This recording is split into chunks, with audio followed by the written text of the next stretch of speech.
What happens when the most toxic player in the WNBA gets completely outshined? A'ja Wilson found out the hard way, throwing a tantrum, when her months-old signature shoe became invisible while Caitlin Clark's player exclusives took over the NBA. The data doesn't lie. Clark's Kobe exclusives sold out in minutes and were the most worn shoes by professional basketball players, while Wilson's shoe is only worn by her boyfriend Bam Adebayo. Nike noticed too, and they're about to drop Wilson's campaign entirely to focus on Clark's 9-figure signature line launching this spring. Stick around as we'll hear from Caitlin herself, dropping some juicy details about her signature shoe launch and the technology behind them. You wouldn't want to miss this. Let us know down in the comments below if you're excited for Caitlin's signature shoe. If you look at the top shoes worn in the NBA, obviously, it is the Nike Kobe 6 and Nike Kobe 5. But if you guys don't know, the most popular colorways of the two most popular shoes are both Caitlin Clark colorways. That's kind of crazy. Nike executives couldn't believe what they were seeing in their 2025 data reports. Professional basketball players across the NBA were choosing Caitlin Clark's shoes over every major brand option available to them. The Kobe 6 Protro Caitlin Clark PE and the Kobe 5 Protro Indiana Fever PE had become the most worn basketball shoes in the entire league.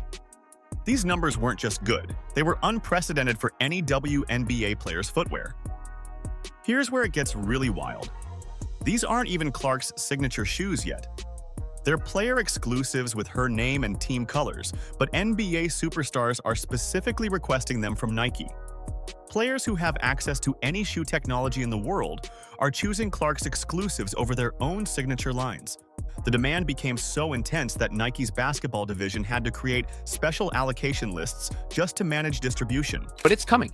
And I think what it really means is, number one, Nike is going all in on Caitlin Clark after a while, after a little bit of a dormant period.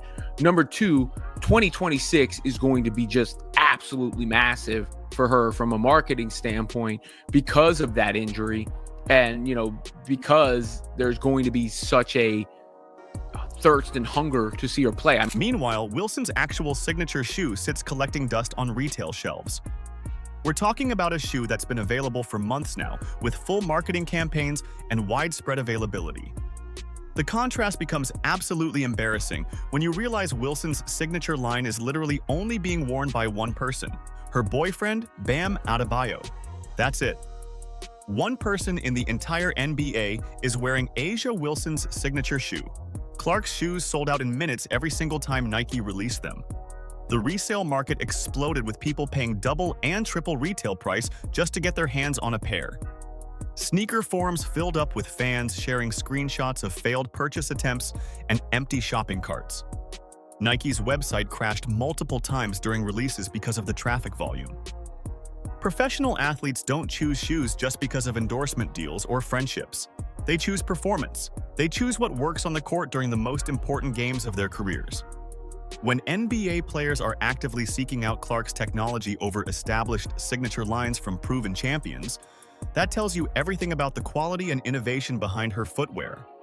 Nobody has gained more in terms of their hype than A'ja Wilson because of Caitlin Clark.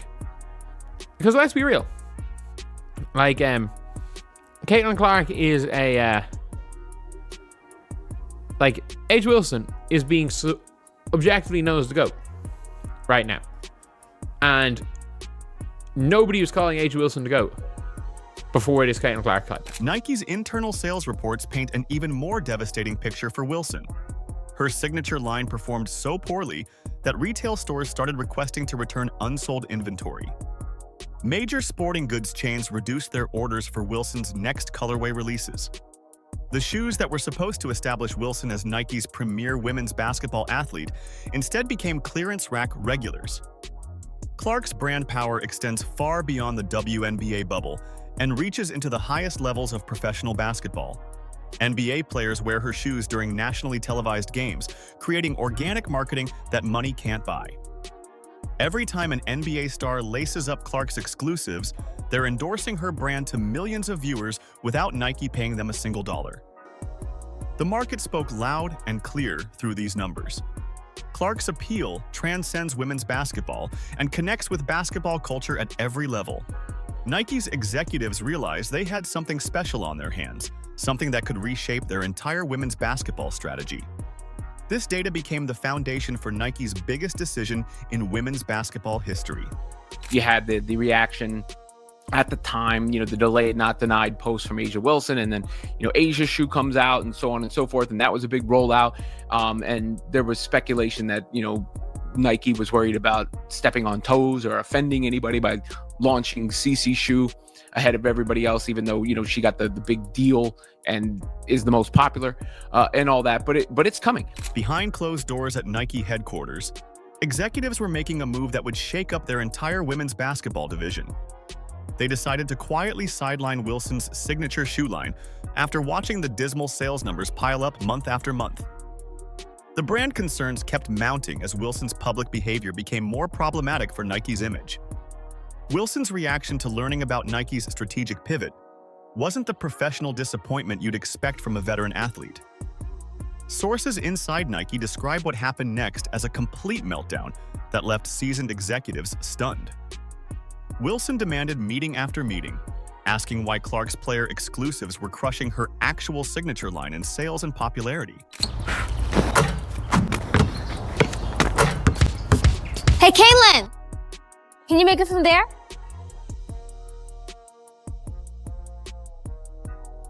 Hey, Caitlin, how about from here? Come on, guys. Yeah, she can't make it from there. No chance. Caitlin, from me to left? You got it. I'm not even gonna ask. Hey, Caitlin from here might be impressive. Am I right? Whatever, Che. From right here. From there! The boys wanna be her, the child wanna be her. From anywhere. The jealousy became obvious when Wilson discovered Nike was moving her marketing budget over to Clark's upcoming CC1 campaign. Wilson learned about the massive From Anywhere commercial series featuring Travis Kelce, Jason Kelce, and Travis Scott, all the star power that was supposed to be supporting her brand. Instead, Nike was investing those millions into Clark's future releases. Wilson hit her breaking point when the NBA player data came out. She couldn't handle learning that professional basketball players were actively choosing Clark's exclusives over her championship-tested signature shoes. Here's someone who won multiple WNBA titles and MVP awards, yet NBA stars preferred shoes with Clark's name on them. Wilson's boyfriend, Bam Adebayo, remained the only NBA player wearing her signature line. Nike's decision went beyond just sales numbers and market performance. Wilson's constant public negativity had made her a serious liability for a brand trying to reach mainstream audiences. Nike's marketing teams realized they couldn't build positive campaigns around someone who consistently created division and controversy in the sports world. Every Wilson campaign required damage control and careful messaging to avoid further problems. That's crazy because literally nobody asked, and sources close to Asia Wilson decided to answer anyway. The company noticed how Wilson's social media presence focused on tearing down other players instead of building up the sport. Her comments about Clark's achievements and her tendency to make everything about race created headaches for Nike's public relations team. Major brands want athletes who inspire and unite people, not ones who generate negative headlines. Wilson's tantrum only proved Nike made the right choice. Professional athletes handle business decisions with maturity and grace. They don't throw public fits when companies change direction based on market performance. Wilson's reaction showed exactly why Nike needed to distance themselves from her brand. Her signature shoe also on the way. That was part of this deal as well. Nick DePaula, who's an expert on all that, wrote this on X as well. Caitlin Clark's anticipated Nike signature shoe is expected to launch in spring 2026. And then there's a quote from Caitlin: Nike's signature roster features all-time greats, and I am incredibly proud to join some of the best athletes in the world. I'm excited to share a first look at what we've created together. Nike's executives saw an opportunity to completely reshape their women's basketball strategy. Wilson's failure opened the door for them to go all in on Clark without worrying about conflicting campaigns or divided resources. They could pour everything into making Clark's signature line the most successful women's basketball shoe campaign in company history. The path was now clear for Nike to launch the most ambitious women's basketball signature campaign they'd ever attempted. Wilson's exit meant Clark would get the full attention and unlimited resources she deserved. Wilson's shoe failure runs much deeper than simple market preferences. The real problem lies with the person behind the brand and the toxic pattern of behavior that started years ago. Back in college, Wilson dismissed Clark's incredible back-to-back national championship appearances with Iowa. She claimed those finals runs didn't matter because Clark didn't win a title. Wilson conveniently ignored that Clark carried Iowa to those championship games without a roster full of five-star recruits like Wilson had at South Carolina. Caitlin Clark, I'm sure you saw, just became the all-time scoring leader in women's college basketball.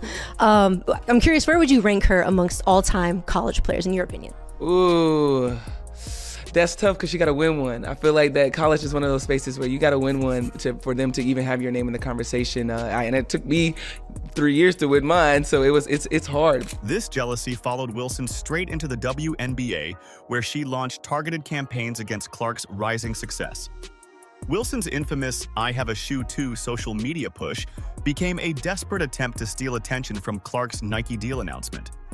She spent weeks flooding social media with posts about her own shoe, trying to compete with Clark's organic buzz and fan excitement. Wilson publicly questioned Clark's Nike endorsement deal before Clark even played a single WNBA game. She spent months disparaging Clark's rookie season performance, posting cryptic messages about delayed recognition, and questioning whether Clark deserved the hype. This happened while Clark was breaking attendance records and winning Rookie of the Year honors. The breaking point came when Wilson called Clark's Time Magazine Athlete of the Year award a race thing. That single statement alienated potential brand partners who realized Wilson would make everything controversial. Major corporations noticed Wilson's tendency to inject race into every discussion about Clark's achievements and started backing away from potential partnerships. Asia Wilson is her name. Quote, "It doesn't matter what we all do as black women, we're still going to be swept underneath the rug. That's why it boils my blood when people say it's not about race, because it is." Wilson even claimed she earns the same speaking fees as Clark during interviews.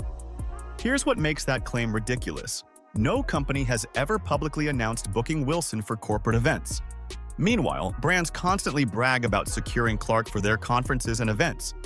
Companies proudly share press releases when they book Clark because her name generates positive attention and media coverage. Major corporations started distancing themselves from Wilson after watching her constant negativity on social media. They saw how she consistently created drama and division instead of inspiring young athletes. Corporate partners want positive role models who elevate the sport, not athletes who tear down rising stars out of pure jealousy.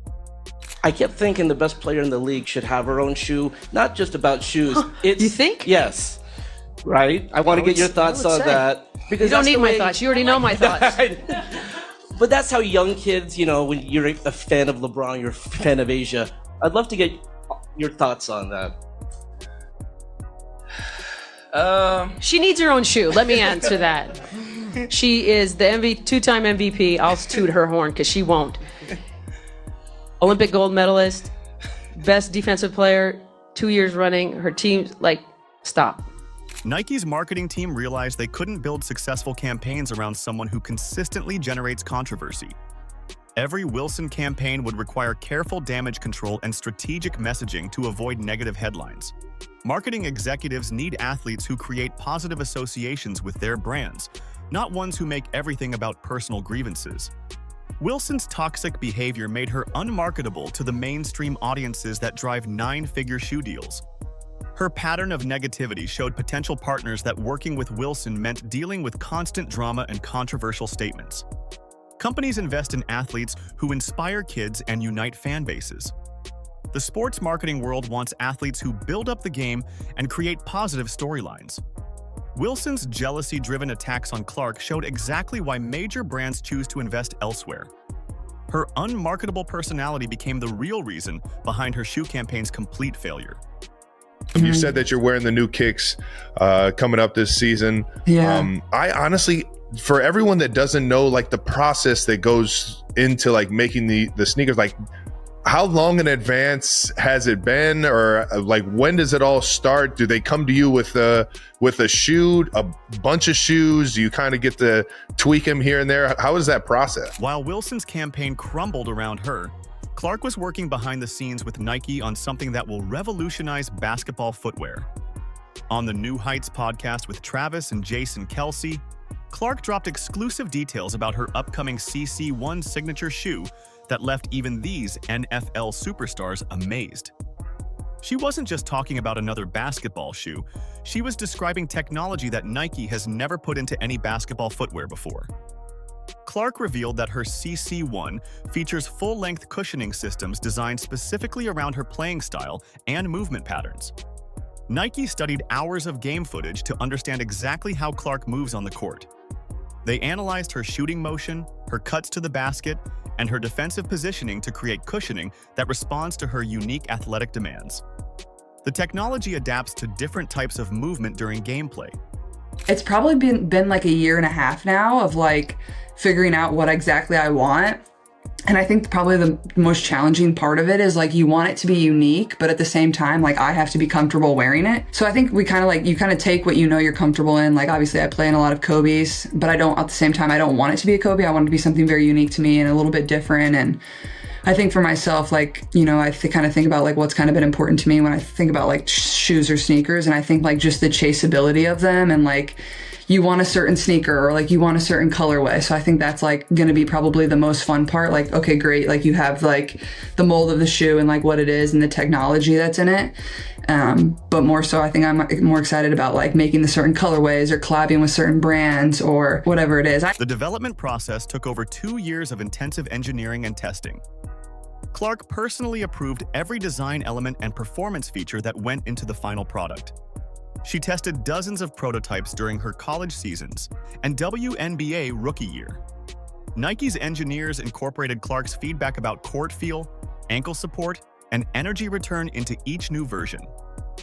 Clark emphasized during the podcast that this shoe represents a complete reimagining of what basketball footwear can accomplish for players at every level. The CC1 uses advanced materials and engineering solutions that required Nike to develop entirely new manufacturing processes. The company invested in specialized equipment just to produce the unique components Clark's shoe demands. Were you super involved in that process as well? Yeah, for sure. And like, obviously I'm pretty like picky about what I wear. Like I like a certain 2 Kobe models. So like I knew whatever I was going to put in my own shoe, it need to be like the equivalent of that technology or even better. And it's going to be even better. I'm not going to say exactly what it is because I think it'll get people excited about it. And I think even like the Chinese market, like I was talking to some people at Nike, like over in China, like they'll cut open the inside of the Kobe's and like show people the technology that's on the inside of the shoe because they're like, that means a lot to them. Like they want to know what they're getting out of the product. Right. Wow. So I thought that was like really fascinating. Cut that open? That's crazy. Yeah, I know. So it better be made well. Nike's massive From Anywhere campaign featuring Travis Kelsey, Jason Kelsey, Travis Scott, and other major celebrities signals their unprecedented investment in Clark's brand potential. The commercial series showcases Clark's shooting ability while connecting her to mainstream entertainment figures.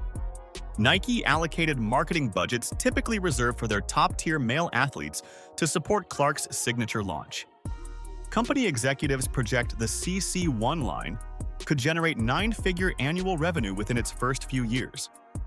Internal forecasts suggest Clark's signature could reach top 5 status among all basketball signatures, competing directly with established legends. Nike believes Clark's crossover appeal and the advanced technology will drive sales beyond traditional women's basketball audiences. I know I need that technology everywhere, so that's honestly been a huge part of, you know, the process and the creation of the shoe is like it being comfortable and exactly kind of what I need. And the technology that we're going to put into it isn't anything that they've ever put into a basketball shoe before, so I'm really excited about that. That's exciting. Clark's hands-on involvement throughout the development process proves this partnership focuses on long-term success rather than quick profits. She insisted on specific performance features and refused to compromise on quality for faster production timelines. Nike's willingness to invest unprecedented technology and resources shows their commitment to making Clark's signature line dominant. The CC1 launch will mark the moment when women's basketball signatures compete directly with the biggest names in basketball footwear. Clark's shoe won't just represent women's basketball, It will compete for market share against every major basketball signature on the market. Hey, Kaylin, you're a pretty good basketball player, but you make it from here. Jason, show them how you make it rain from downtown. Can you hit it from here, Caitlin? Gotta make your free throws. From right here. Yep, hold on. Bet you can't do that, Caitlin.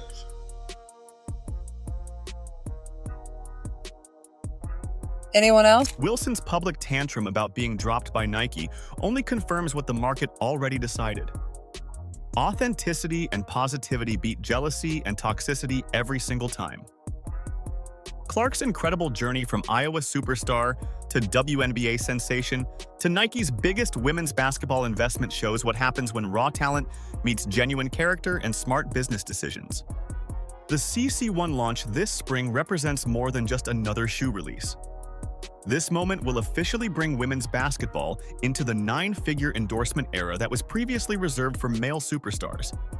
Wilson's toxic behavior cost her the chance to be part of basketball history. Let us know down in the comments below if you're excited for Caitlin's signature shoe. Like, subscribe, and turn on all notifications so you never miss out. Click the video on the screen, and we will see you in the next one.